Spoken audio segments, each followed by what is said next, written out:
नमस्कार, मी reiki grandmaster Aditya Kulkarni Trinity Hillwell याच्या माध्यमातून ह्या व्हिडिओमध्ये तुमचं सगळ्यांचं मनापासून स्वागत करतो।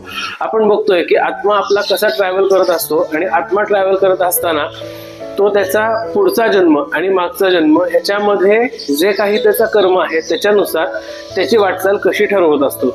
आता ह्या सगळ्याकडे आपण थोडंसं आध्यात्मिक दृष्ट्या आता बघूयात। कालच्या व्हिडिओमध्ये आपण बघितलं होतं की टेक्निकली म्हणजे चित्रगुप्त किंवा यमराज असतील याच्या उदाहरणावरनं ही प्रक्रिया कशी होते ते आपण समजून घ्यायचा प्रयत्न केला होता। तर ह्या आजच्या व्हिडिओमध्ये आपण थोडंसं आध्यात्मिक दृष्ट्या या सगळ्या गोष्टींच्याकडे बघणार आहोत।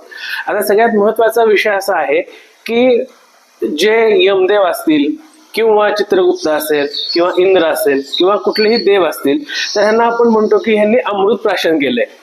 अमृत प्राशन केलंय याचाच अर्थ असा की त्यांचा नाश कधी होऊ शकणार नाही, ते अविनाशी आहेत, त्यांचा मृत्यू हा कधीच होणार नाही।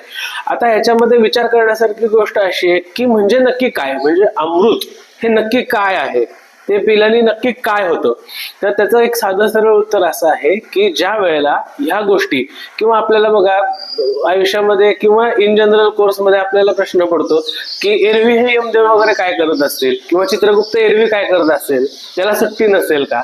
तर ह्याचं उत्तर असं आहे की जोगसपाट सोडून द्यायच्या मधला, परंतु ज्या ज्या वेळेला त्या कामासाठी त्यांना प्रस्तुत व्हायची आवश्यकता असते त्यावेळेला जे त्यांचा एनर्जी फॉर्म आहे तो एनर्जी फॉर्म सोडून ते त्यांच्या मूर्त स्वरूपामध्ये येतात।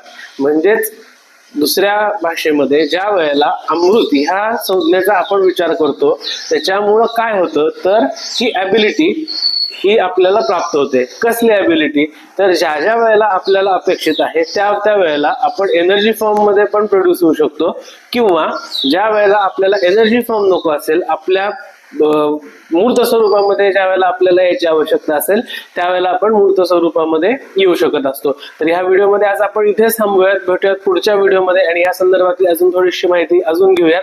तोपर्यंत हा व्हिडिओ तुम्ही जर का माझा युट्यूबला बघत असाल तर माझं चॅनल नक्की सबस्क्राईब करा, बेल आयकॉन प्रेस करा। हा माझा व्हिडिओ तुम्ही जर का इन्स्टा किंवा फेसबुकला बघत असाल तर माझं पेज नक्की लाईक करा, शेअर करा आणि हो कमेंट करायला विसरू नका।